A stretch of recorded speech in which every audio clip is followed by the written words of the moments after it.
ನಮಸ್ಕಾರ ಸ್ನೇಹಿತರೆ, ಗುರು ಹಿರಿಯರಿಗೆ ನನ್ನ ನಮಸ್ಕಾರ. ಭಾಳ ದಿನಗಳ ಹಿಂದೆ ಒಂದು ವಿಡಿಯೋ ಮಾಡಿದ್ದೆ, ದಿನನಿತ್ಯದ ಸೂಕ್ಷ್ಮ ವ್ಯಾಯಾಮಗಳು ಅಂತ.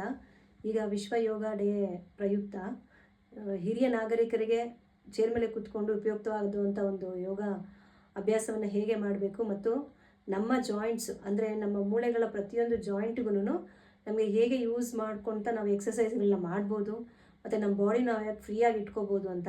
ಮತ್ತು 60 ವರ್ಷ ಮೇಲ್ಪಟ್ಟು ಒಂದು ಏಜ್ ಆಗಿರುವಂಥವ್ರಿಗೆ ಅವ್ರಿಗೆಲ್ಲ ಚೇರ್ ಮೇಲೆ ಕೂತ್ಕೊಂಡು ಮಾಡಿಕೊಂಡು ನಮ್ಮ ಜಾಯಿಂಟ್ಸ್ ಎಲ್ಲ ಫ್ರೀಯಾಗಿ ಇಟ್ಕೊಂಡು ಪೇನ್ಸ್ ಬರ್ದಿರ ನೋವು ಬರ್ದಿರ ನೋಡ್ಕೊಳ್ಳೋ ಥರ ನಾವು ಎಕ್ಸಸೈಸ್ನ ಮಾಡಿ ತೋರಿಸ್ತೀನಿ.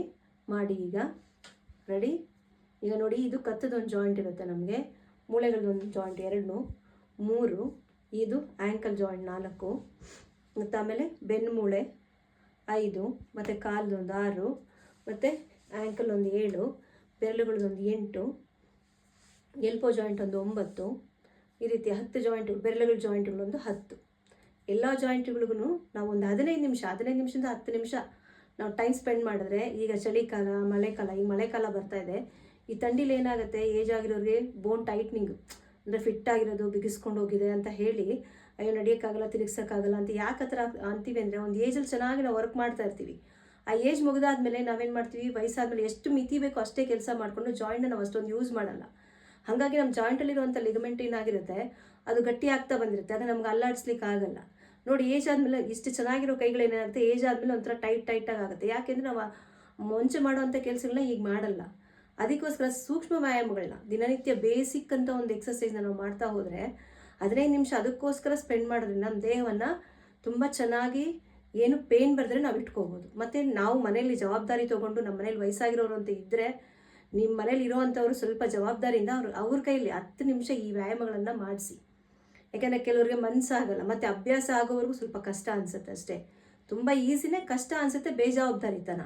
ಅದಕ್ಕೋಸ್ಕರ ಮನೆಯಲ್ಲಿ ಯುವಕರಾಗಲಿ, ಮತ್ತು ಸ್ವಲ್ಪ 40, 50 ವರ್ಷದಿಂದ ಇರೋವಂಥವ್ರಾಗಲಿ, 60 ವರ್ಷ ಮೇಲ್ಪಟ್ಟಿರುವಂಥ ಒಂದು ವೃದ್ಧರನ್ನ ಅಥವಾ ಹಿರಿಯ ನಾಗರಿಕರನ್ನ ಕೂರಿಸಿ, ಚೇರ್ ಮೇಲೇ ಕೂರಿಸಿ 5-10 ನಿಮಿಷ ಅಲ್ಲ 15 ನಿಮಿಷ ಈ ಎಕ್ಸಸೈಸ್ 10 ಜಾಯಿಂಟ್ಗಳನ್ನ ಫ್ರೀ ಮಾಡ್ಕೊಡೋದ್ರಿಂದ ಅವ್ರ ದಿನನಿತ್ಯ ಕೆಲಸಗಳನ್ನ ಯಾವುದೇ ನೋವಿಲ್ದಲೇ ಆರಾಮ್ಸೆ ಮಾಡ್ತಾರೆ ಮತ್ತು ಆರೋಗ್ಯವಾಗಿ ಇರ್ತಾರೆ. ಸರಿ, ಈಗ ಶುರು ಮಾಡೋಣ. ಫಸ್ಟು ಕತ್ತು ಜಾಯಿಂಟ್ಗೆ ಮಾಡಿದ್ದೀನಿ, ಅದರಲ್ಲೂ ಕೂಡ ಆ ವಿಡಿಯೋದಲ್ಲೂ, ಮತ್ತು ಇನ್ನೊಂದು ಸರಿ ಬೇಸಿಕಾಗಿ ಚೇರ್ ಮೇಲೆ ಕೂತ್ಕೊಂಡು ಹೇಗೆ ಮಾಡ್ಬೋದು ಅವರು ಅಂತ ನೋಡಿ. ಕತ್ತು ಶುರು ಮಾಡೋಣ. ನೋಡಿ, ಉಸಿರು ಬಿಡುತ್ತಾ ಇಲ್ಲಿಂದ ಸ್ಟಾರ್ಟ್ ಮಾಡಿ, ಉಸಿರು ತಗೊಂತ ಮೇಲೆ 1, 2, 3, 4, 5 ಹೀಗೆ 10 ಸಾರಿ ಮಾಡಬೇಕು. ಒಂದು ಕೌಂಟಿಂಗ್ ನೀವು 5 ದಿನಕ್ಕೆ ಫಸ್ಟ್ ಡೇ 5 ಮಾಡಿ, ಆಮೇಲೆ ಬರ್ತಾ ಬರ್ತಾ ನೀವು ಇದನ್ನು ಇನ್ಕ್ರೀಸ್ ಮಾಡ್ಕೊತಾ ಹೋಗ್ಬೋದು.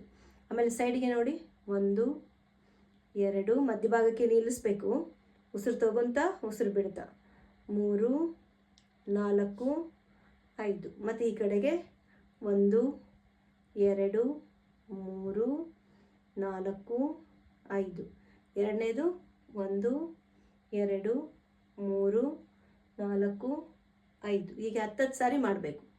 ಈ ಕತ್ತು ಎಕ್ಸಸೈಸ್ ಮಾಡೋದ್ರಿಂದ ನಮಗೆ ಕತ್ತು ಪಕ್ಕಕ್ಕೆ ತಿರುಗಿಸ್ಲಿಕ್ಕೆ ಟೈಟ್ ಇಲ್ದಿರ ಆಗುತ್ತೆ. ಮತ್ತು ರೊಟೇಷನ್ 1 ಉಸಿರು ತಗೊಂತ ಮೇಲಕ್ಕೆ, ಉಸಿರು ಬಿಡ್ತಾ ಕೆಳಗೆ.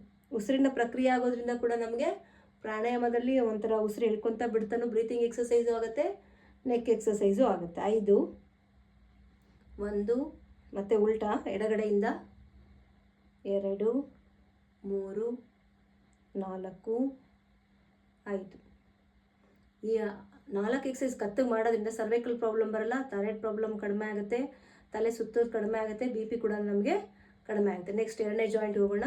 ಈಗ ಶೋಲ್ಡರ್ ಜಾಯಿಂಟಲ್ಲಿ ನಿಮಗೆ ರೊಟೇಷನ್ ತೋರಿಸಿದ್ದೆ. 1, 2 ಉಸಿರು ತಗೊಂತ ಮೇಲಕ್ಕೆ, ಉಸಿರು ಬಿಡ್ತಾ ಕೆಳಗೆ, ಉಸಿರು ತಗೊಂತ ಮೇಲಕ್ಕೆ, ಉಸಿರು ಬಿಡ್ತಾ ಕೆಳಗೆ, 3, 4, 5 ನೋಡಿ. ಭುಜದ ಎಕ್ಸಸೈಸ್ ಸ್ಟಾರ್ಟ್ ಮಾಡ್ಬೇಕಾದ್ರೆ ಹೀಗೆ ಎಲ್ಬೋ ಜಾಯಿಂಟ್ ಮಾಡಿ, ಇಲ್ಲಿಂದ ಶುರು ಮಾಡಬೇಡಿ. ಹೀಗೆ ಮಾಡೋದ್ರಿಂದ ಈ ಬೋನ್ ಕೂಡ ನಮಗೆ ಪಕ್ಕಕ್ಕೆ ಬರುತ್ತೆ. ಫ್ರೋಝನ್ ಶೋಲ್ಡರ್ಗೆ ಯಾವುದೇ ತೊಂದರೆ ಆಗದಿರ ಫ್ರೋಝನ್ ಶೋಲ್ಡರ್ ಬರ್ದಿರ ಇರುತ್ತೆ. ಅದಕ್ಕೆ ಈ ಥರ ಜಾಯಿನ್ ಮಾಡ್ತಾ ಮತ್ತೆ ರಿವರ್ಸ್ ಮಾಡಿ, ಉಸಿರು ತಗೊತ ಉಸಿರು ಬಿಡುತ್ತಾ 1, 2, 3, 4, 5 ಹೀಗೆ. ಮತ್ತು ಕೈ ನೋಡಿ ಎಷ್ಟಕ್ಕೆ ಬಂದರೆ ಅಷ್ಟೇ ತೊಗೊಳ್ಳಿ ಹಿಂದಕ್ಕೆ. ಅರೆ ಸೇರಿಸಿ ಈ ಕೈಯಿಂದ ಈ ಕೈನ ಪುಲ್ ಮಾಡಿ ಬಲಗೈಯಿಂದ ಎಡಗೈನ, ಎಡಗೈಯಿಂದ ಬಲಗೈಗೆ ಎಳಿಬೇಕು. 2 3. ಒಬ್ಬೊಬ್ಬರಿಗೆ ಮಾಡಿಸ್ಲಿಕ್ಕೆ ಕೂಡ ಆಗಲ್ಲ, ಆದರೆ ನಾವು ಏನು ಮಾಡಬೇಕು, ಸ್ವಲ್ಪ ಬಲವಂತದಿಂದ ಅಂದರೆ ಪ್ರಯತ್ನ ಮಾಡೋದ್ರಿಂದ ಭುಜಗಳು ಹಿಂದಕ್ಕೆ ಹೋಗುತ್ತೆ. ಈ ವಯಸ್ಸಾದವ್ರು ನೋಡಿ, ನಮ್ಮ ಕೈಗಳಲ್ಲಿ ಒಂದೊಂದು ಸಾರಿ ಲೋಟ ಎತ್ಕೊಳ್ಳಲ್ಲ, ಏನಾದರೂ ಒಂದೊಂದು ಬಾಚಿನ್ಗೆ ಎತ್ಕೊಳ್ಳಲ್ಲ, ಒಂದು ಸ್ವಲ್ಪ ಕೆಳಗೆ ಬಗ್ಗೆ ಕೈನ ಹಿಂದಕ್ಕೆ ತಿರುಗಿಸಲ್ಲ. ಈ ಎಕ್ಸಸೈಸ್ ಮಾಡೋದ್ರಿಂದ ನಮಗೆ ಶೋಲ್ಡರ್ ಜಾಯಿಂಟ್ ಲೂಸ್ ಇರುತ್ತೆ. ಅವರು ಆರಾಮ್ಸೆ ಅವ್ರ ಕೆಲಸನ ಅವರು ಮಾಡ್ಕೊಳ್ತಾರೆ. ಕೆಲವ್ರು ತಟ್ಟೆ ಹಿಡಿಯೋಕ್ಕೆ ಕೂಡ ಅವ್ರ ಕೈಲಾಗಲ್ಲ ಹೀಗೆ. ಅದರಿಂದ ಈ ಶೋಲ್ಡರ್ ಎಕ್ಸಸೈಸ್ನ ನಾವು ಮಾಡಬೇಕು. ನೆಕ್ಸ್ಟ್ ಎಕ್ಸಸೈಸ್ ನೋಡಿ ಈ ಥರ ಇರುತ್ತೆ. ಕೈನ ಹೀಗೆ ನೋಡಿ, ಹೀಗೆ ಮಾಡ್ಕೊತ ಹೀಗೆ ಹೀಗೆ ಹೀಗೆ ಮಾಡ್ಕೊತ ಮೇಲೆ ಬನ್ನಿ. ಹೀಗೆ ಮಾಡ್ಕೊತ ಕೆಳಗಡೆ ಹೋಗಿ. ಸ್ಟ್ರಾಂಗ್ ಆಗುತ್ತೆ, ಮಸಲ್ಸ್ ಎಲ್ಲ ಸ್ಟ್ರಾಂಗ್ ಆಗುತ್ತೆ, ಶೋಲ್ಡರು ಲೂಸ್ ಆಗ್ತಾ ಬರುತ್ತೆ. ಹೀಗೆ ಹೀಗೆ ಇದು ಶೋಲ್ಡರ್ಗೆ ಜಾಯಿಂಟ್ಸ್ಗೆ ಎಕ್ಸಸೈಸ್. ಈಗ ನಂತರ ಬರೋಣ ನಾವು ಎಲ್ಬೋ ಎಕ್ಸಸೈಸ್. ನೋಡಿ, ಎಲ್ಬೋ ಟೆನ್ನಿಸ್ ಎಲ್ಬೋ ಆದರೆ ಯಾರ ಕೈಲೂ ವಾಸಿನೇ ಮಾಡೋಕ್ಕಾಗಲ್ಲ ಅಂತ ಒಂದು ಒಪಿನಿಯನ್ ಇರುತ್ತೆ ನಮಗೆ. ಯಾವ ಡಾಕ್ಟರ್ ಹತ್ರ ತೋರಿಸಿದ್ರು ಟೆನ್ನಿಸ್ ಎಲ್ಬೋ ಹೋಗಲ್ಲ ಒಂದು ಸಾರಿ ಬಂದಮೇಲೆ ಅಂತ. ಆದರೆ ನಮ್ಮ ಕೈಲಿ ವಾಸಿ ಮಾಡ್ಕೊಳ್ಳಿ ಅಂತ ಕಾಯಿಲೆ ಯಾವುದೂ ಇರಲ್ಲ ಮನುಷ್ಯನ ಕೈಲಿ, ಆದರೆ ಪ್ರಯತ್ನ ಕಡಿಮೆ ಇರುತ್ತೆ. ಹಾಗಾಗಿ ಟೆನ್ನಿಸ್ ಎಲ್ಬೋಗೆ ಬೇಕಾಗಿರುವಂಥ ಎಕ್ಸಸೈಸ್ಗಳು ನೋಡಿ, ಹೀಗೆ ಈ ಕೈನ ಹೀಗೆ ರೊಟೇಟ್ ಮಾಡಬೇಕು. 2 ಕೈನೂ ಒಟ್ಟಿಗೆ ಮಾಡ್ಬೋದು ನಾವು. ಈಗ ವಯಸ್ಸಾಗಿರೋರಿಗೆ ಏನಾಗುತ್ತೆ, ಒಂದು ಕೈ ಮಾಡೋದೇ ಕಷ್ಟ ಅವರಿಗೆ. ಅದಕ್ಕೋಸ್ಕರ ಏನು ಮಾಡಬೇಕು, ಒಂದು ಕೈಲಿ ನೋಡಿ ಹೀಗೆ ಸಪೋರ್ಟ್ ಕೊಟ್ಟು ಒಂದೊಂದು ಕೈಲೇ ಹೀಗೆ ಮಾಡಿಸಿ. 2 3 4 5 ಆ್ಯಂಟಿ ಕ್ಲಾಕ್ ವೈಸ್ ಮಾಡಬೇಕು. 1 2 3 4 5 ಹೀಗೆ 2 ಕೈಗೂ 1 2 3 4 5. ಮತ್ತು ಎಲ್ಬೋ ಜಾಯಿಂಟ್ಗೆ ನೋಡಿ ಬೆಂಡ್ ಮಾಡಬೇಕು ಮತ್ತು ಮೇಲೆ ತೊಗೋಬೇಕು. ರಿಸ್ಟು ನಮಗೆ ರಿಸ್ಟ್ ಚೆನ್ನಾಗಿದೆ, ಕೈ ಪೂರ್ತಿ ಜಾಯಿಂಟ್ಸು ಚೆನ್ನಾಗಿರುತ್ತೆ. ಇದನ್ನು ಒಂದು 5ರಿಂದ 10 ಪ್ರಾಕ್ಟೀಸ್ ಆಗೋವರೆಗೂ 10, ಆಮೇಲೆ ಬೇಕಾದ್ರೆ 20ರವರೆಗೂ ನಾವು ಮಾಡ್ಕೋಬೋದು. 2 ಕೈಗಳಿಗೂ ಮಾಡಿ. 1 2 3 4 5. ಥರ್ಡ್ ಎಕ್ಸಸೈಸ್ ಎಲ್ಬೋಗೆ ಸೈಡ್ಗೆ 1 2 3 4 5. ಎಷ್ಟಾಯ್ತು ಅಲ್ಲಿಗೆ? 1 ಜಾಯಿಂಟು, 2 ಜಾಯಿಂಟು, 3 ಜಾಯಿಂಟ್ಗೆ ನಾವು ಕೆಲಸ ಕೊಡ್ತಿದ್ವಿ. ನಮ್ಮ ಬೆರಳುಗಳಲ್ಲಿ ಪ್ರತಿಯೊಂದು ಬೆರಳಲ್ಲೂ 3 ಜಾಯಿಂಟ್ಸ್ ಇರುತ್ತೆ. ಈ 3 ಜಾಯಿಂಟು ಚೆನ್ನಾಗಿದೆ, ಬೆರಳು ಚೆನ್ನಾಗಿರುತ್ತೆ. ಅದಾಯ್ತಾ? ಹಾಗಾಗಿ ಈಗ ಬೆರಳುಗಳ ಎಕ್ಸಸೈಸ್ ಮಾಡೋಣ. ನೋಡಿ, ಹೆಬ್ಬೆರಳನ್ನ ಒಳಗಡೆ ಹಾಕಬೇಕು, ಓಪನ್ ಮಾಡಬೇಕು. ಓಪನ್ ಮಾಡಿ ಅಂದರೆ ಹೀಗೆ ಓಪನ್ ಮಾಡಬಾರ್ದು, ಸ್ಟ್ರೆಚ್ ಮಾಡಬೇಕು ಚೆನ್ನಾಗಿ. ನೋಡಿ ಹೀಗೆ 1 2 3 4. ನಮ್ಮ ಅಂಗೈಯಲ್ಲಿ 72,000 ನಾಡಿಗಳು ಕೂಡ ಕೊನೆ ಡೆಡ್ ನರ್ವ್ಸ್ ಅವು. ಅದಕ್ಕೆ ಅಲ್ಲಿ ಬ್ಲಡ್ ಸರ್ಕ್ಯುಲೇಷನ್ ಚೆನ್ನಾಗಾದರೆ ನಮಗೇನಾಗುತ್ತೆ, ಇಡೀ ದೇಹ ಚೆನ್ನಾಗಿರುತ್ತೆ. ಹಾಗಾಗಿ ಅದನ್ನು ಒಂದು 10 ಟೈಮ್ಸು ಮಾಡಬೇಕು. ಎಲ್ಲದಕ್ಕಿಂತ ನಮ್ಮ ಹೆಬ್ಬೆರಳು ಸ್ಟ್ರಾಂಗ್ ಇರಬೇಕು. ಹೆಬ್ಬೆರಳು ಎಷ್ಟು ಚೆನ್ನಾಗಿದೆ ನಾವು ಅಷ್ಟು ಆರೋಗ್ಯವಾಗಿದ್ದೀವಿ ಅಂತ. ಓಕೆ, ಇದನ್ನು ಒಂದು 10 ಟೈಮ್ಸು ಈ ರೀತಿ ಮಾಡಬೇಕು. ಆಮೇಲೆ ಕೈ ರೊಟೇಷನ್ ಹೀಗೆ ಆ್ಯಂಟಿ ಕ್ಲಾಕ್ ವೈಸಲ್ಲಿ ಇದೊಂದು 10 ಟೈಮ್ಸು, ಮತ್ತು ವಾಪಸ್ಸು ಇದೊಂದು 10 ಟೈಮ್ಸ್ನ ನಾವು ಮಾಡ್ಕೋಬೇಕಾಗುತ್ತೆ. ಆಮೇಲೆ ಕೈಯೆಲ್ಲ ಎಕ್ಸಸೈಸ್ ಮಾಡೋದಕ್ಕೆ ಏನು ಮಾಡಬೇಕು, ಫ್ರೀ ಮಾಡ್ಕೋಬೇಕು. ಕೈನ ಹೀಗೆ ಫ್ರೀ ಮಾಡ್ಕೊಳ್ಳಿ. ಅಲ್ಲಿಗೆ ಶೋಲ್ಡರು, ಕೈಗಳು, ಎಲ್ಬೋಗಳೆಲ್ಲ ಫಿನಿಶ್ ಆಗುತ್ತೆ. ಆಮೇಲೆ ಬೆನ್ಮೂಳೆಗೆ ಮಾಡೋಣ. 2 ಕೈಗಳನ್ನ ಹೀಗೆ ಇಟ್ಕೊಳ್ಳಿ.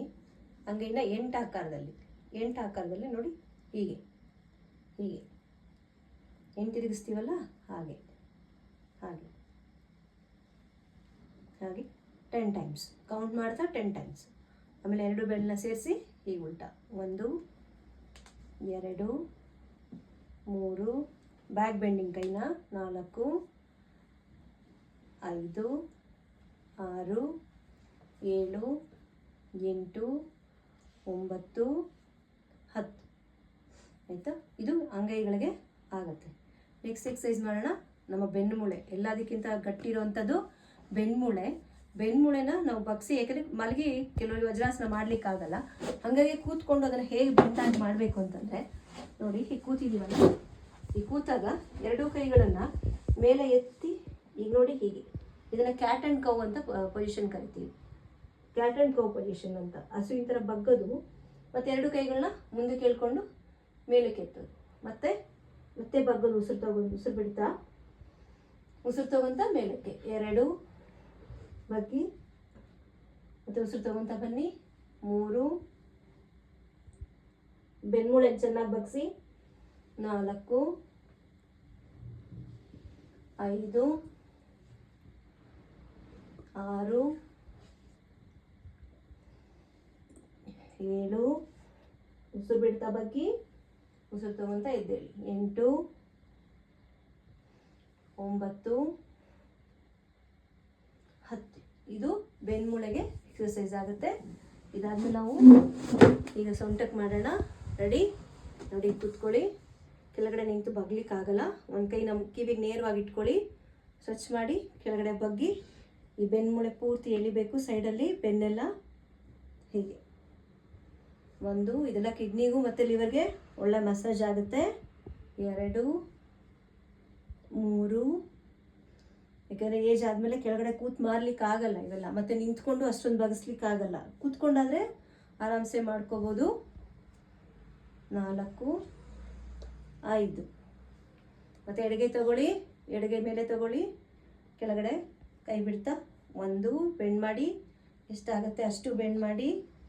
2 3 4 5 ಹೀಗೆ 10 ಕೌಂಟು ನಾವು ಮಾಡಬೇಕಾಗತ್ತೆ. ಆಯಿತಾ? ಇದು ಸೈ ಸ್ಟ್ರೆಚಿಂಗ್. ಮತ್ತು ಹೀಗೆ ಕೈ ಇಟ್ಕೊಳ್ಳಿ. ನಿಮ್ಗೆ ಎಷ್ಟು ಇಲ್ಲಿ ಕಾಲ ಮೇಲೆ ಕೈ ಇಟ್ಕೊಂಡು ನಿಮ್ಗೆ ಎಷ್ಟಾಗುತ್ತೆ ಕೈ ಹಿಂದೆ ಕಟ್ಕೊಂಡು ಹಿಂದಕ್ಕೆ ತಿರುಗಿ 1 2 3 4 5 6 7 8 9 10 ಇಷ್ಟು ಸೊಂಟಕ್ಕೆ ನಮ್ಗೆ ಎಕ್ಸರ್ಸೈಸ್ ಆಗುತ್ತೆ ಅಲ್ಲಿಗೆ.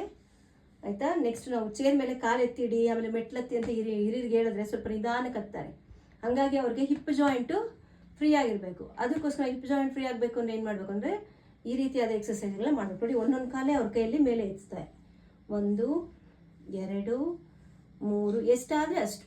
4 5 6 7 8 9 10 ಹೀಗೆ. ಮತ್ತು ಆಮೇಲೆ ಕಾಲ ಮೇಲೆ ಕಾಲು ಹಾಕ್ಕೊಳಕ್ಕೆ ಹೇಳಿ.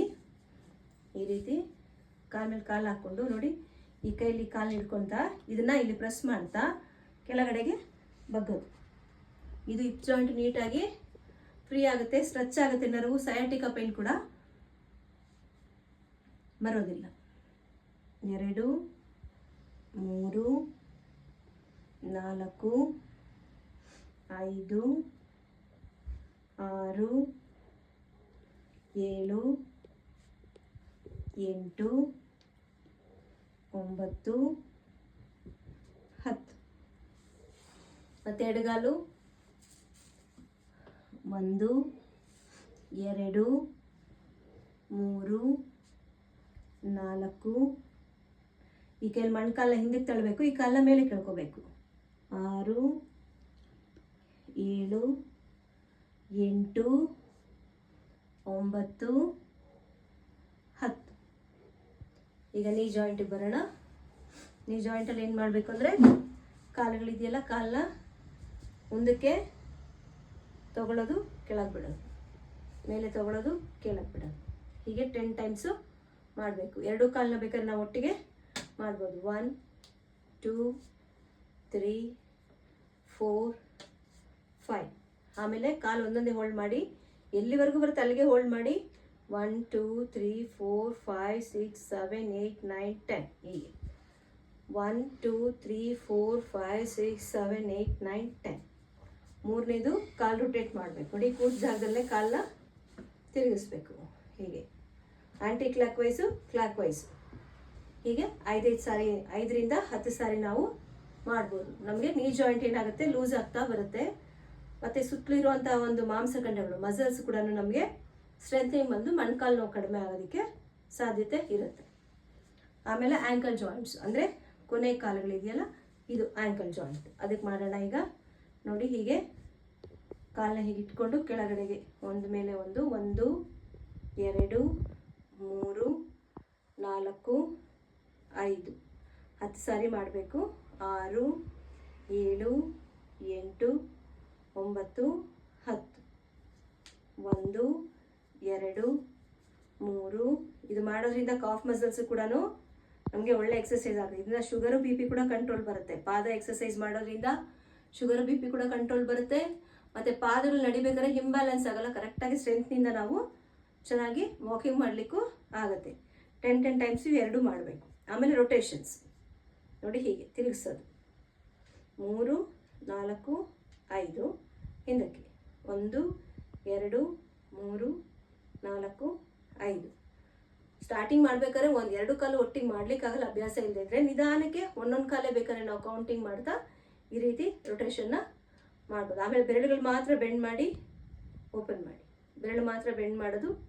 2 3 4 5 6 7 8 9 10. ನೋಡೋದಲ್ಲ, ಈಗ 10 ಜಾಯಿಂಟ್ಸ್ಗೂ ನಾನು ಸಿಂಪಲ್ ಆಗಿ ಎಕ್ಸಸೈಸ್ನ ನಿಮಗೆ ಯೋಗ ಅಂದ್ಕೊಳ್ಳಿ. ಇವಾಗ ಯೋಗಾಸನ ಹಾಕದೇ ಇರೋವಂಥವ್ರಿಗೆ ಇದು ಒಂದು ಯೋಗಾನೇ. ಹಾಗಾಗಿ 60 ವರ್ಷ ಮೇಲ್ಪಟ್ಟವರು ಅಥವಾ ಜಾಯಿಂಟ್ ಪೇನ್ಸ್ ಯಾರಾದರೂ ಆಗಿರ್ಬೋದು. ಇದನ್ನು 10 ನಿಮಿಷ ನೀವು 7 ದಿವಸ ಪ್ರಾಕ್ಟೀಸ್ ಮಾಡಿದಿರ ಅಂದರೆ 7 ದಿವಸ ಹಿಂದಿದ್ದು ನಮ್ಮ ದೇಹಕ್ಕೂ 7 ದಿವಸ ಪ್ರಾಕ್ಟೀಸ್ ಆದಮೇಲೆ ಇರೋ ದೇಹಕ್ಕೂ ತುಂಬಾ ವ್ಯತ್ಯಾಸ ಇರುತ್ತೆ. ನೀವೇ ಖುಷಿ ಪಡ್ತೀರಾ. ಇದು ದಿನನಿತ್ಯ ಅಳಿಸ್ಕೊಂಡು ಎಲ್ಲರೂ ಪ್ರಾಕ್ಟೀಸ್ ಮಾಡಿ ಅಂತ ನಿಮ್ಮಲ್ಲಿ ರಿಕ್ವೆಸ್ಟ್ ಮಾಡ್ತಾ ಇದ್ದೀನಿ. Thank you. ನಮಸ್ತೆ.